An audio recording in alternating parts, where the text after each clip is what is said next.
दाई किए कैकेयी हेबेनी मंथरा भी हेबेनी ताल दाई किए मंथरा स्वामी को बाहर करबा को आसीथा बोली मनवास पठेला कैकेयी कहला हेले मंथरा ता निज बुद्धिरे कहिनी मंथरा पछे आउ जणे अछि से किए जेतेबेले राम राज सिंहासने बसिले समस्त आनंद थांती केवल जनकर मन दुख थाई से होची मंथरा मंथरा कोन करी राम राज सिंहासने बसिले कैकेयी आनंदित अछंती केमिति एक कथा परिप्रकाश करिवि मते राज्य विस्तारित करिदेबे मंथरा खोजी बोलुछनी कहा द्वारा पठेली बोली मंथरा मन दुखरे बोलुथिबा समय रे देवता माने करिले विचार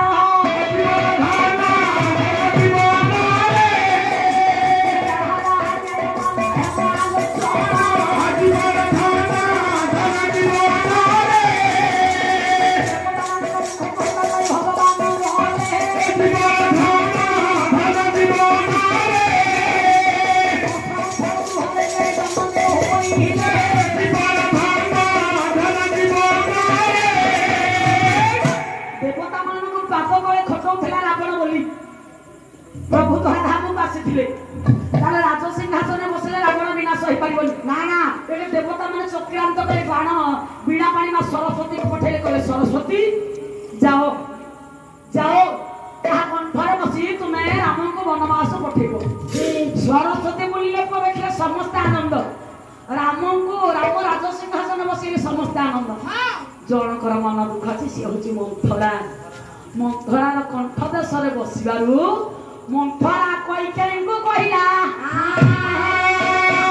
वनवास जीवा पई दाई किए कैकेयी नुह मंथरा नुह मंथरा कंठर बसिले सरस्वती सरस्वती नुह सरस्वती को पठेले देवता माने नुह निजे हेले राम ठाकुर रे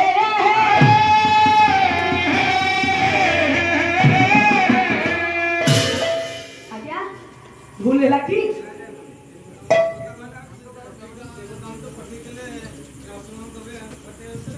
देवता मान कथा दे राम आसते से कथा देवा भूली जाइए राम निजे दायी जेते भगवान है माध्यम किंतु राम है सब किसी आसतु आज्ञा पंडित मंडली ताहले हमर कथा तो किसी 6 18 हो हां 18 हजार मोर राम 3 18 18 मु जेते बात जाई से दिया फेर फेर आसी हमर 18 किसी 6 रे राम हेले 3 रामंकर बापा हेले 3 रामंकर मां हेले 3 रामायण नदी 3 मुख्य रामायण वन 3 मुख्य रामायण वनवास बोले 3 जन 6 ए पुओ विचारक मंडली मह करी हमर जेतेबेले रावण सीता को चोरी करबा को आसीला सीता किए रामंकर केते जन स्त्री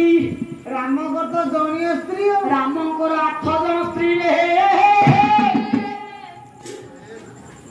एई दे गायक माने मिछ कोई कोई मो गाड़ी दोकान मरछन नु ठीक बात बे एई दे मिछ कोई कोई सब गायक वाला कैंसर मले ओले तो हिसाब करो अल्लाह जियो कला कैंसर मले बेहिया आउ बेहिया दादा मिछ कोई बोले बिल्कुल ना सकाळ पुरी देखियो अपा ओ पिटी देखियो के सिजी जाईची अरे सेटा पुतु दिन सारा संगे एते कळी लोक से जाइथला जे कहथला ए मथरे गोटे समय मते पडछि मतलब दिन लाग मते मेरे मानम को सब रह ए दे गाय को मिछो कोई गाय को भाई भास्कर बेहरा मरि गेलो हां मिछो कोई हां ए दे मिछो कोई गाय को रत्न लोकनाथ पर मरि गेलो हां ए दे मिछो कोई गाय को रत्न प्रभासा मरि गेलो ए दे मिछो कोई बलभद्र पंडा मरि गेलो ए दे मिछो कोई शंकर पंडा मरि गेलो ए दे मिछो कोई सुभद्रा बेहरा मरि गेलो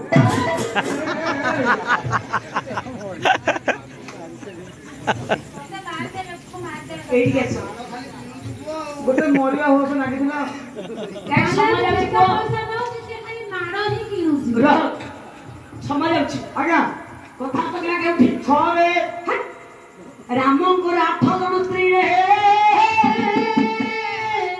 सात रट किछि रावण जते बले सीता को चोरी करिया पासिला रामंकर केते नंबर स्त्री को चोरी करि नेला रामंकर केते न स्त्री 8 जन स्त्री हां 8 ସ୍ତ୍ରୀ ହଁ ଆମ ଗାଁ ତ 8 ପନ୍ଦ ଏଇ ପିତୁ ସୀତା ହୁଏ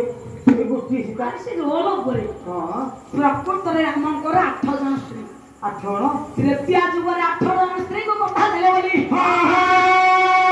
ଆମର ଯୁଗରେ ଅଷ୍ଟପଟ ରାଣୀକୁ ଗ୍ରହଣ କଲେ ରେ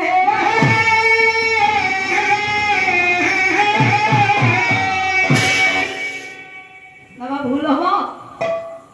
ଯଦି ପ୍ରମାଣ ନବା ଭୁଲ ହେଇଯିବ ପ୍ରମାଣ ଦିଅନ୍ତୁ 8 ଜଣ ହେବେ କି ନାହିଁ ଦେଖିବା ଆପଣ କଥା କୁହନ୍ତୁ 8 ଜଣ କିଏ କିଏ ରାବଣ ଯୋଉ ସୀତାଙ୍କୁ ନେଇକି ଅଶୋକ ବନ ରଖିଲା ସେ ସୀତା କିଏ କିଏ ରାମଙ୍କର କେତେ ନମ୍ବର ସ୍ତ୍ରୀ ଆପଣ କହିବେ ରାମ କହିଥିଲେ ସୀତାଙ୍କ ବ୍ୟତୀତ ଅନ୍ୟ ନାରୀ ଗ୍ରହଣ କରିବେ ନାହିଁ ନା ନା ବାସର ଗୃହରେ ମଧୁସଜା ଗୃହରେ ପୁଅ ଦୀପକୁ ଛୁଇଁ ଶପଥ କରିଥିଲେ ମୁଁ ପ୍ରଥମ ଦିନ ବୋଧେ ପଦଟି ଗାଇଥିଲି କାହିଁକି ବିଦଗ୍ଧ ଶ୍ରୀରାମଚନ୍ଦ୍ର କହେ ବନ୍ଧୁ ଜୀବନ ଥିବାର ଦେହେ ବିଳାସିନୀ ନ କରିବି ଆମକୁ ବୋଲି ଛୁଇଁ ଦୀପ ହୁତାସନ ଧନରେ ଆଜ୍ଞା ରାମ ଠାକୁରଙ୍କୁ କଣ ସୀତା କହିଥିଲେ ଦୀପ ଛୁଇଁ ନିୟମ କର ବୋଲି ନା କହୁନଥିଲେ ତାହେଲେ ରାମ ସତ୍ୟ କଲେ କାହିଁକି ଗୋଟେ କରିଦେଲେ ଆଉ ତାପରେ ଆମେ ସ୍ତ୍ରୀକୁ ଯିବା ହଁ ତାହେଲେ ରାମ ସତ୍ୟ କଲେ କାହିଁକି କାହିଁକି କଲେ ସୀତା କଣ ଆଗେ କହିଛନ୍ତି ରାମକୁ ସତ୍ୟ କରିବା ପାଇଁ କୁହନ୍ତୁ ତ ନା ନା ସୀତା ତ ମୁଖ ତଳକୁ କରିକି ବସିଛନ୍ତି ଯାହାକୁ ମର୍ଯ୍ୟାଦାମୟ ପୁରୁଷ ବୋଲି କୁହାଯାଏ ରଘୁବଂଶର ଦାୟକ ଦାୟଦ ବୋଲି କୁହାଯାଏ ଏ ପୁଅ ଶ୍ରୀରାମ ଠାକୁର ମର୍ଯ୍ୟାଦାମୟ ପୁରୁଷ ହୋଇ ଗୋଟେ ନାରୀ ପାଖରେ ମୁଣ୍ଡ ନୁଆଇଲେ କାହିଁକି କାହିଁକି ଜ୍ଞାନୀ ବୋଲି ପଣ୍ଡିତ ସମାଜ ମହୋଦୟ ତାର ସତ୍ୟ କରିବାର କାରଣ କଣ କଣ ପ୍ରଥମ ପଏଣ୍ଟ ଧରନ୍ତୁ ରାମ ସତ୍ୟ କଲେ କାହିଁକି ଯେତେବେଳେ ସୀତା ମୁଖକୁ ତଳକୁ କରିକି ବସିଛନ୍ତି ରାମ ମନରେ ବିଚାର କଲେ ବାସର ଗୃହରେ ସୀତାଙ୍କ ମନ ଦୁଃଖ କାହିଁକି କାହିଁକି ଇଏ ମୁଖ ତଳକୁ କରିକି କାହିଁକି ବସିଛନ୍ତି କାହିଁକି ତେଣୁକରି ରାମ କହିଲେ ବୋଧହୁଏ ସୀତା ଭାବୁଛନ୍ତି ମୋ ପିତୃପୁରୁଷ ମାନେ ଅନେକ ରାଣୀ ଗ୍ରହଣ କରିଛନ୍ତି ହେଲା ମୋ ପିତା ଦଶରଥଙ୍କର ପୁରାଣ କହେ 750 ସ୍ତ୍ରୀ ପୁରାଣ କହେ 350 ସ୍ତ୍ରୀ ପୁଣି ନ୍ୟାୟକୁ ନେଲେ ପୁଅ ପ୍ରକୃତ ଓରିଜିନାଲ ସ୍ତ୍ରୀ 3 ଜଣ ସେ 3 ହଉ କି 350 ହଉ କି 750 ହଉ କିନ୍ତୁ ଦଶରଥ ଅନେକ ରାଣୀକୁ ଗ୍ରହଣ କରିଛନ୍ତି ଜ୍ଞାନୀ ବୋଲି ପଣ୍ଡିତ ସମାଜ ମହୋଦୟ କହିଲେ ସୀତା ଭାବୁଛନ୍ତି ମୋ ପିତା ଯେହେତୁ ଅନେକ ସ୍ତ୍ରୀ ଗ୍ରହଣ କରିଛନ୍ତି କାଳେ ସୀତାଙ୍କୁ ଛାଡ଼ି ମୁଁ ଦ୍ୱିତୀୟ ପତ୍ନୀ ଗ୍ରହଣ କରିବି ବୋଲି ସୀତା ମୁଖକୁ ତଳକୁ କରିକି ବସିଛନ୍ତି ସେଥିପାଇଁ ରାମ ଠାକୁର କହିଲେ ହେ ସୀତା ଏ ପିଣ୍ଡରେ ପ୍ରାଣ ଥିବା ପର୍ଯ୍ୟନ୍ତ ତୁମ ବ୍ୟତୀତ ଅନ୍ୟ ନାରୀ ଗ୍ରହଣ କରିବି ନାହିଁ ହଉଛି ଗୋଟାଏ ପ୍ରମାଣ ଦ୍ୱିତୀୟ ପ୍ରମାଣ ଆପଣ ଏକ ଆଖି ନୁହଁ ଏକ ସାକ୍ଷୀ ନୁହଁ ଆଉ ଗୋଟିଏ ପ୍ରମାଣ କହିଲେ ସୀତା ମୁଖକୁ ତଳକୁ କରିକି ବସିବାର କାରଣ ହଉଛି